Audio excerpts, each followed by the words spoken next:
Assalamualaikum warahmatullahi wabarakatuh.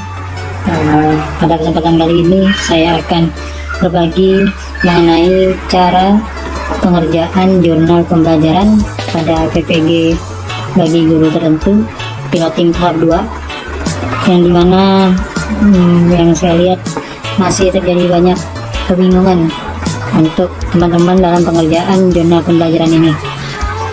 Di sini saya berikan contoh untuk satu modul, yaitu di modul prinsip pengajaran dan asesmen umum. Silakan Bapak Ibu buka. Di sini ada beberapa topik ya, ada 4 topik dalam modul prinsip pengajaran dan asesmen umum. Di sini untuk pengerjaannya, untuk pembelajarannya, yaitu Bapak Ibu cukup membuka tiap-tiap topik yang ada di modul 1. Di sini kita buka menerapkan prinsip understanding by design pada pembelajaran. Nah, di sini yang harus dilakukan, yang wajib dilakukan oleh Bapak Ibu adalah membuka tiap-tiap subtopik yang ada di dalam topik ini. Cukup Bapak Ibu buka saja, tidak usah dikerjakan atau dicentang pada bagian ini, tidak perlu. Tapi kalau mau di-download atau dijadikan arsip, silakan, boleh dengan klik tautan ini Bapak Ibu silakan download, tapi tidak dikerjakan, hanya dibuka saja.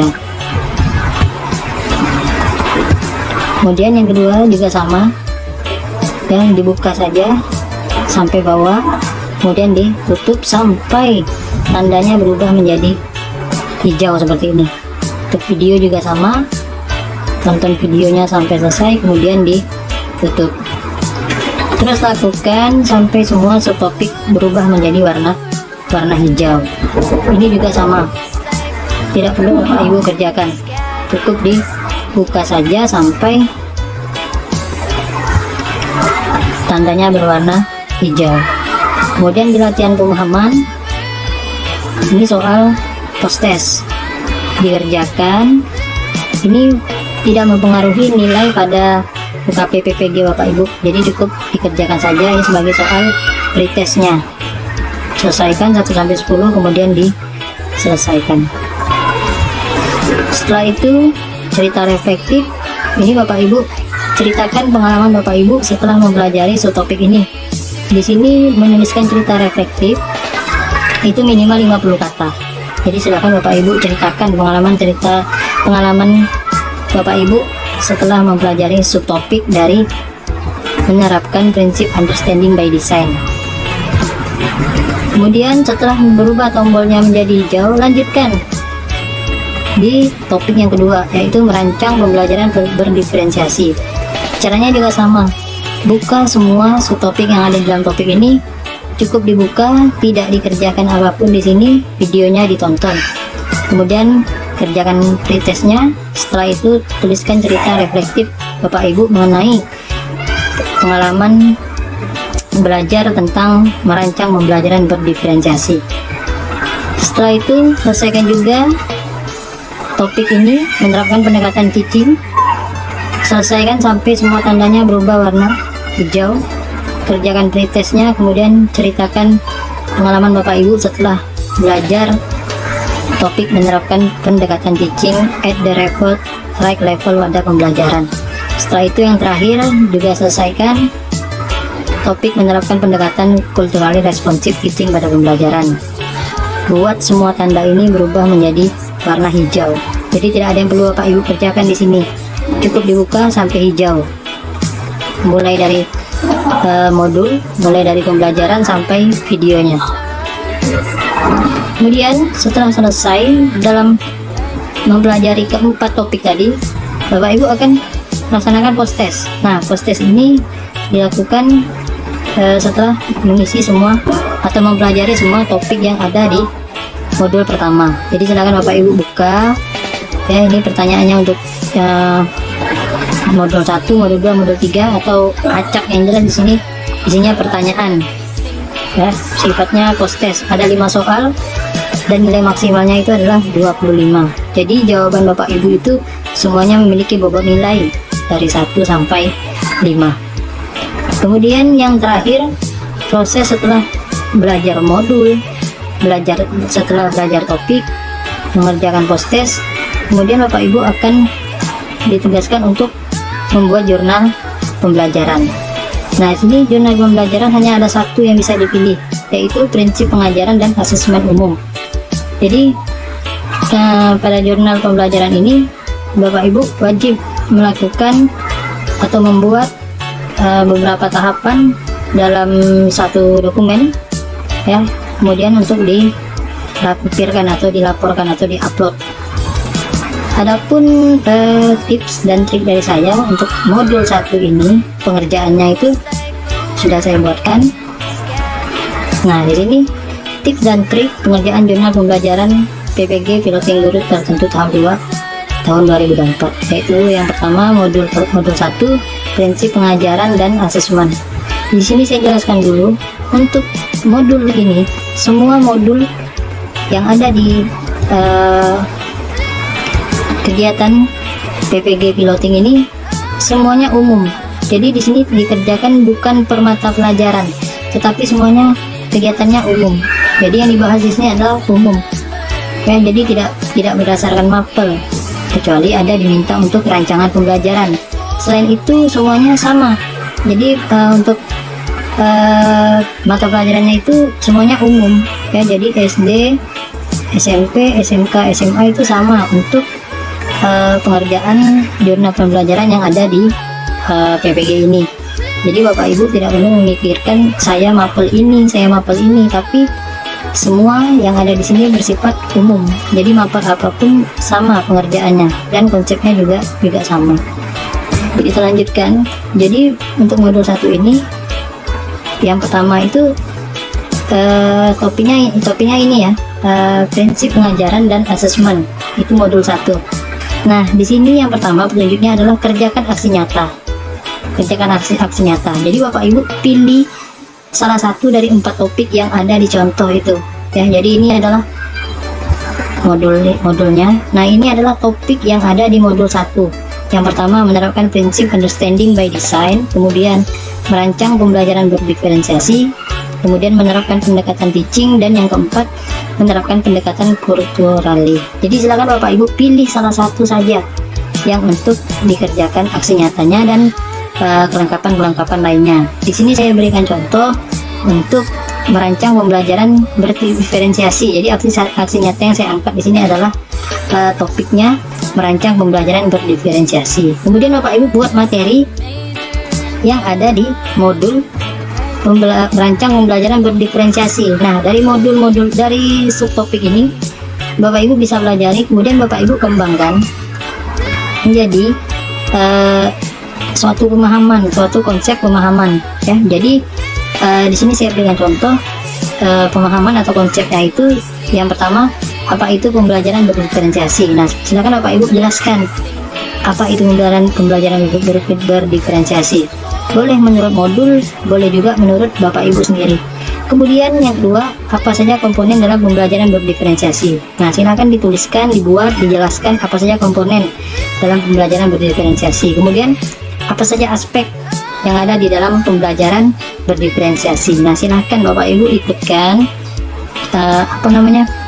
contoh format yang sudah saya buatkan seperti ini, ya. Ini contohnya untuk modul merancang pembelajaran berdiferensiasi. Silahkan untuk topik lain Bapak Ibu kembangkan sendiri, ya. Yang topik yang lain itu understanding by design, menerapkan pendekatan teaching at the level right, kemudian menerapkan culturally responsive. Nah, silakan tentukan topik yang ingin dijadikan pembahasan dan pembuatan aksi nyata. Ingat, hanya satu topik, ya. Jadi tidak semua topik Bapak Ibu kerjakan. Ingat, hanya satu topik dari modul 1. Kemudian yang Bapak Ibu harus rancang kembali adalah membuat rancangan pembelajaran.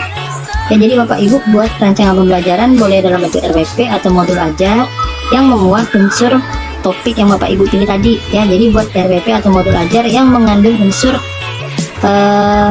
kalau di contoh ini mengandung unsur pembelajaran berdiferensiasi. Nah, jadi silakan Bapak Ibu buat RPP atau modul ajar yang sesuai dengan topik yang Bapak Ibu pilih. Kemudian di dalam RPP atau modul ajar itu lengkapi dengan identitas sekolah, tujuan pembelajaran, langkah-langkah kegiatan pembelajaran, dan contoh format asesmen ya, serta sumber belajar jika membuat modul ajar.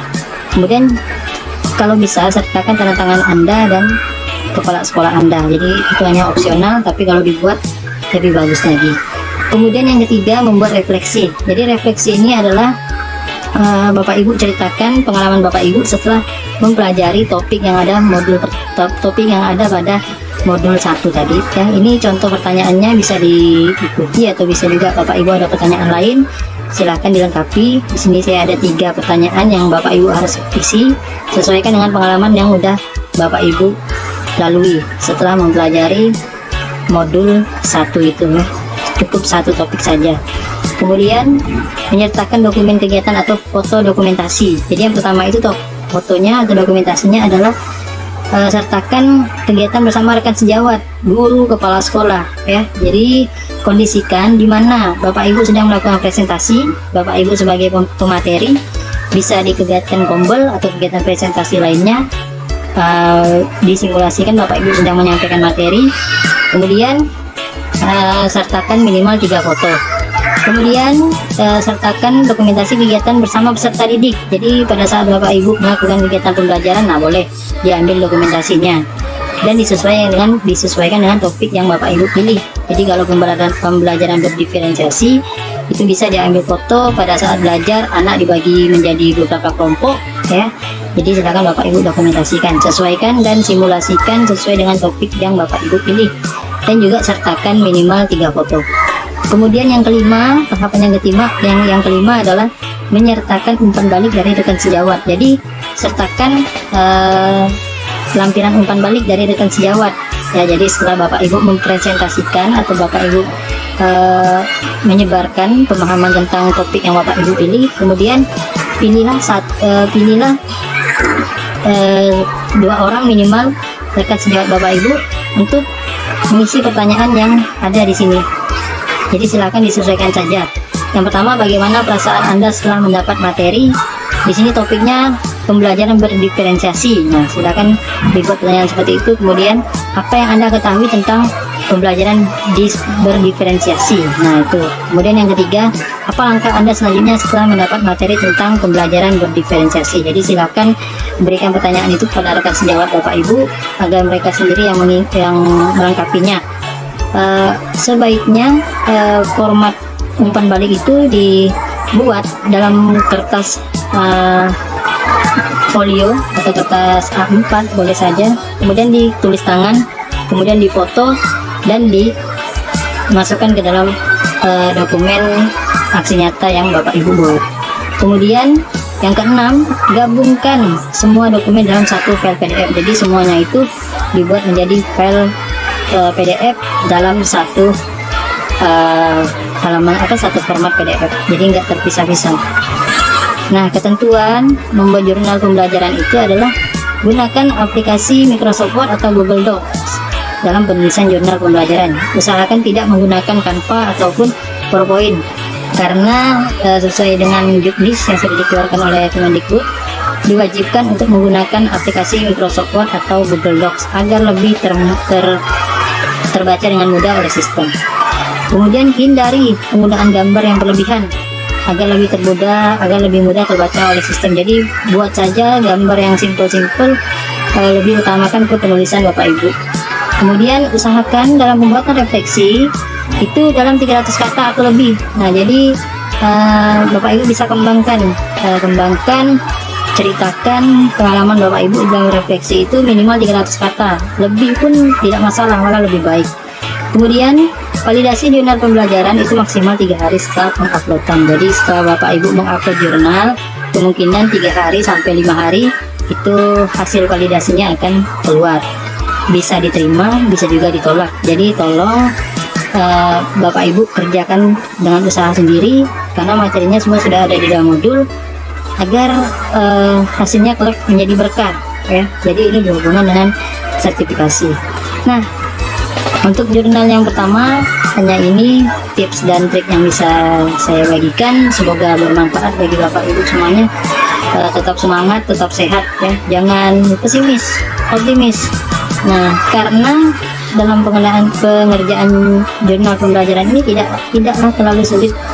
Jadi yang tidak terlalu sulit, banyak Bapak Ibu yang sudah overthinking, padahal dari Kemendikbud sendiri sudah menyarankan untuk membuat yang simple tapi sesuai dengan kemampuan Bapak Ibu ya. Jadi itu selamat mengerjakan jurnal pembelajaran, semoga kita semua selalu sehat ya. Jadi saya juga mohon maaf apabila dalam penyampaian yang saya berikan masih banyak terdapat kesalahan, masih banyak terdapat kekeliruan. Di sini saya hanya berbagi berdasarkan pengalaman yang sudah saya lewati dalam pengisian jurnal pembelajaran, dan alhamdulillah di sini sudah 2 modul yang saya selesaikan dan sudah tervalidasi dari Kemendikbud. Dan sini saya juga hanya tersisa 1 untuk modul pengantar pendidikan anak berkebutuhan khusus. Mungkin nanti akan saya selesaikan untuk semua modulnya, kemudian nanti baru bisa mendaftar untuk UKT PPG ya. Terima kasih atas perhatian Bapak Ibu. Semoga apa yang kita kerjakan menjadi berkah dan kita semua selalu mendapat perlindungan dari Tuhan Yang Maha Esa. Salam sehat dari saya.